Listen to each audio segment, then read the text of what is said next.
अस्सलामुअलैकुम रहमतुल्लाहि व बरकातुहू। ज़ान मिल्लत इस्लामिया आप तमाम उम्मती को वो फजल की तरफ से सलाम अर्द है। घर में बड़ी पर्दा नशीन इज़्ज़तदार माँ और बहनों को वो फजल की तरफ से सलाम अर्द है। बहरहाल अल्लाह से उम्मीद है आप लोग खैरियत से होंगे, अल्लाह की हिफाजत में होंगे।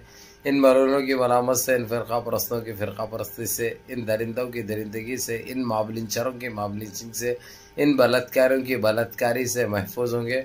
अल्लाह आप लोगों को अपने हफ्ज़ अमान में रखे, अल्लाह अपनी हिफाजत में रखे, अल्लाह हर आबा से, हर शर से आप लोगों को महफूज रखे। बहरहाल देश के हालात से भी आप लोग वाकिफ़ हैं, देश के बाहर के हालात से भी आप लोगों को बजा वाकिफ़ कराया जा रहा है अबू फैसल की तरफ से। एक ख़बर हमारे देश से ही जुड़ी है, लेकिन करने वाले हमारे देश के बाहर के जो शेर इस्लाम, मर्द मुजाहिद रज्जब तैयब एर्दोगान की कंट्री तुर्की से वाबस्ता है। तो बता दूं, मैं कुछ दिन पहले बड़े रहम खाए थे। तुर्की ने हमारे देश को दोस्त कहा था। ये हमारी गोदी मीडिया ने बढ़ चढ़ कर हिस्सा लिया, उस पर बोला कि जो है सो तुर्की हमको दोस्त बोल रहा है, हम दोस्त हो गए। अभी तुर्की के हम नाजायज़ हरकतें कर सकते, हम नजीज हरकतें कर सकते। अब तुर्की का डर था हमको, लेकिन तुर्की हमारा दोस्त बन गया। वो आंख बंद कर लेगा, काना बंद कर लेगा और मुंह बंद कर लेगा, ना उसको सुनाई देगा, ना दिखाई देगा, ना बोल सकता है। वो मुंह को टेप लगा लेगा, गूंगा बन जाएगा। बहरहाल ये गलत फहमी थी इनकी गोदी मीडिया की। टट्टी मीडिया है, गंदगी बर्पा करना, गंदे बातें करना, गंद जहनी फैलाना, ये इनके रग रग में बसे हुआ है। क्योंकि मालूम है आप लोग, ये लोग जो है सब पानी कम मूत्र ज़्यादा पीते हैं, तो इनका काम है जितना हो सके गंदगी फैलाना, गंदगी मचाना, इनका यही काम रहता। तो खैर मुद्दे पे आता हूँ मैं। आज तकरीबन 9 शिपों को तुर्की ने फिर अपने कब्जे में ले लिया। कब्जे में क्यों लिया, कैसे लिया, उसकी तफसील आप लोगों के सामने रखूंगा मैं। समंदर का एक रास्ता है जो रशिया से लेकर चोरी से तुर्की के रास्ते से जाना पड़ता। वो समंदर का एरिया जहाँ पे हमारे भारत के रास्ते को मिलता है, जहाँ से जाने का एक ही रास्ता है, वो रास्ता तुर्की से के रूट से जाना पड़ता समंदर के। हालांकि इससे पहले भी आप लोगों को मालूम है, बढ़ चढ़कर तुर्की ने वार्न भी किया, वार्निंग भी दिया, और ऐसे कई जहाज़ों को, कई शिपों को रोक कर अपने कब्जे में ले लिया, और वो खुद इस्तेमाल भी करने लगा उसकी कंट्री में। अब लेकिन ये बहुत बड़ा ज़ख़ीरा था, ये बहुत बड़ा ज़ख़ीरा था जो तुर्की ने अपने कब्जे में ले लिया, जो कि हम भारतीयों को अफसोस करने की भी ज़रूरत नहीं है। उसकी वजह ये बता दूं मैं आप लोगों को, इन्हें चोरी से लो, किससे भी लो, बिल्कुल कच्चा तेल बराए नाम दामों पे ले रहा है, सस्ते से सस्ता ले रहा रशिया से, क्योंकि रशिया के ऊपर पाबंदी आयद है, बाहर अपने तेल को नहीं बेच सकता वो। तो उसने मित्र को जो है सो देने का वादा किया और बराबर दे भी रहा है, लेकिन रास्ता इस्तेमाल करना पड़ता तुर्की का। तुर्की ये छुट्टे कामों को, चोरी के कामों को बर्दाश्त नहीं करता, ये बिल्कुल बर्दाश्त नहीं करता। चाहे रशिया भी दोस्त रहो इसका है, चाहे भारत को भी दोस्त कहो इन्हें, लेकिन गलत काम के लिए वो बिल्कुल ना हामी भरता, ना किसी को करता, ना करने देता, ना खुद करता। बहरहाल ये बड़ा ज़ख़ीरा था जो तकरीबन अगर से वो आ जाता हमारे भारत में, तो एक 10 साल की तो तेल की परेशानी दूर हो जाती। वैसे जो ज़ख़ीरा भरे हुआ है, आने वाले 15-16 साल तक ज़ख़ीरा कम नहीं होता उतना। तो खैर जो है सो वो रास्ते से चोरी करके लेके आ लिया। उसके बाद तुर्की को पता चला, तुर्की ने ये पाबंदी आयद कर दी इसके ऊपर। थोड़े दिन ढीली डोरी दिया उसने, तो इन्हों क्या समझे वो सो रहा है, वो उसको क्या करना है, वो अपने परेशानी में मुब्तला है। पहले उधर भूकंप आया था, उसमें परेशान है वो, लेकिन ये तुर्की है बाबा, ये तुर्की है। ये रज्जब तैयब एर्दोगान का इख्तिदार है। तो रज्जब तैयब एर्दोगान सोते हुए भी दुनिया पे नजर रखते, सोते हुए भी उनका दिमाग और उनकी सोच जागते रहती इस्लाम के लिए, मुसलमानों के लिए। एक इसलिए अल्लाह सुब्हानहू व तआला उनके ऊपर बड़े मेहरबान है।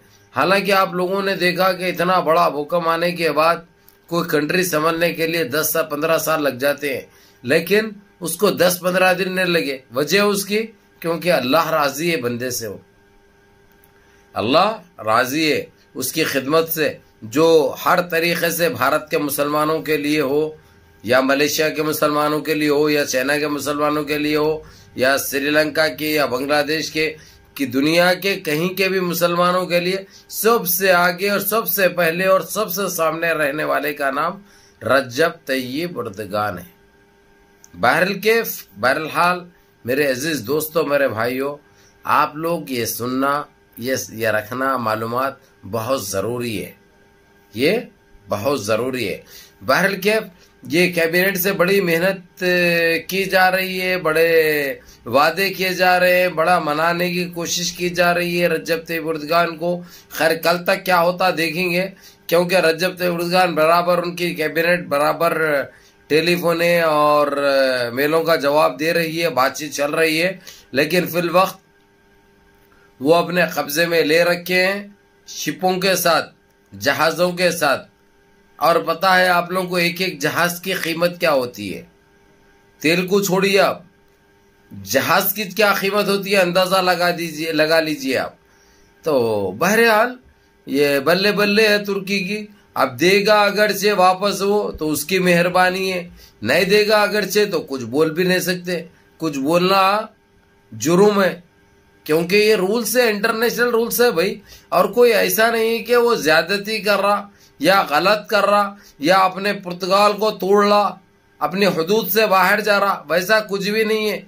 उसके वो जो राइट्स है वो राइट्स का इस्तेमाल कर रहा उन्हें, जो कॉन्ट्रैक्ट्स रहते हैं इनके बीच उसके ऊपर रह जा रहा वो।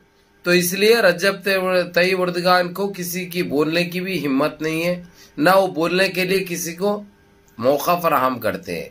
बहरहाल ये हमारे भारत का बहुत बड़ा नुकसान है, लेकिन ये होने दो। अवाम का क्या नुकसान होगा? अवाम का कोई फायदा भी नहीं था।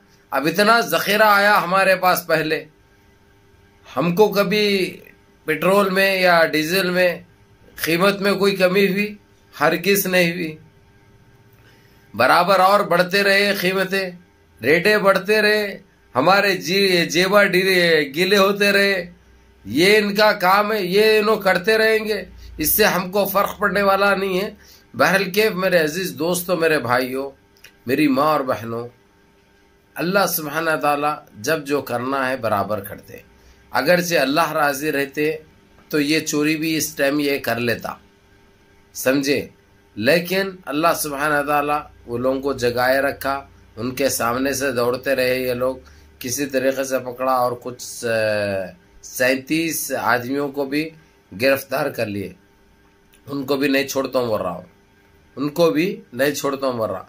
लेकिन अब ये बातचीत चल रही है लोगों की, कहाँ तक पहुँचती है, किन किन शराइत को मानते हैं रज्जब तय्यब उर्दगान, ये देखने वाली बात होगी।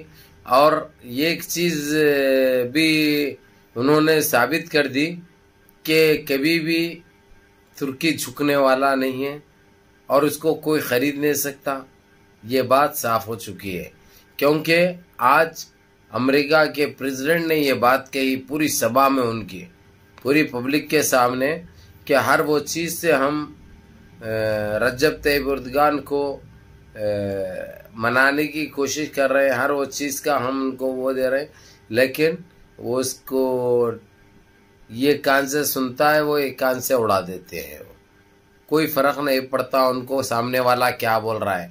हाँ, हक की बात है, अगरचे सच्ची बात है अगरचे, तो वो ये नहीं देखते कि वो कौन से मुल्क है या कौन से मज़हब से ताल्लुक़ रखते हैं।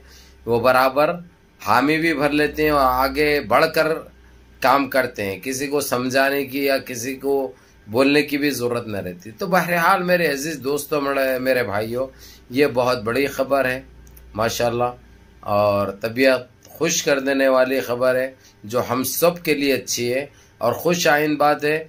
और ये चीज़ तुर्की साफ कर चुका है कि कभी भी समंदरी एरिया हों दो, समंदरी रूट हों दो, या कौन सी भी ऐसी गलत चीज़ करेंगे तो वो बिल्कुल बर्दाश्त नहीं करेगा और दूसरा काम भी करने के लिए पीछे नहीं होगा। दूसरा काम बोले तो आप लोग अक्लमंद को इशारा काफ़ी आप लोग अच्छी तरह समझ चुके हैं। बहरल कैफ मुनज़्ज़म रहिए, मुत्तहिद रहिए, अपनी सफ़ों में इत्तेहाद बरकरार रखिए, नमाज़ों की पाबंदी करिए, माँ बाप की खिदमत करिए, बड़ों के अहकाम पे अमल करिए और अपने इस भाई को भी दुआओं में याद रखिए। अस्सलामु अलैकुम।